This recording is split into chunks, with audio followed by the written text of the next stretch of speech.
What is it that brings you joy? Just think about that for a minute. What are the things that make you smile? Perhaps it's when your team wins. Perhaps it's when you see someone you really care about thriving, or seeing any young person or someone who's learning and growing, thriving and doing really well. Perhaps it's when you hear something funny.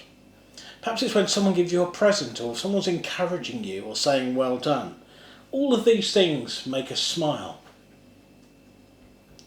I've been thinking about a Bible verse from Hebrews 12. Because of the joy awaiting him, Jesus endured the cross, disregarding its shame. Those words are very familiar. But recently I've been really reflecting on how much the word joy jars with me. How much it really grated, reflecting on this word joy being in a sentence about the death of Jesus on the cross. That as Jesus died there in anguish, and that's very clear from the reading of the Gospels, part of his thinking, part of what was at the forefront of his mind was the salvation of the world. I've always thought about that a bit more in terms of Jesus thinking, oh well, I'm dying to save the world, so I'll go through with this.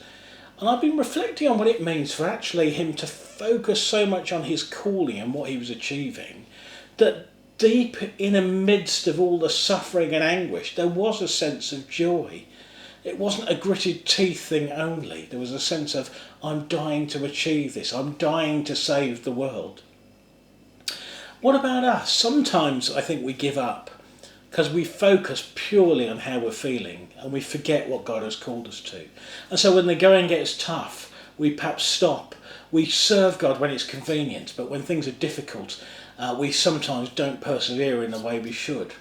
So how do we become more like Jesus? How do we focus on the joy that is set before us? That we remember what God is calling us to and we remember why. And so that when things are tough in serving God, we carry on and continue and we do all that he has called us to as we explore new ground and the new things that he has for us.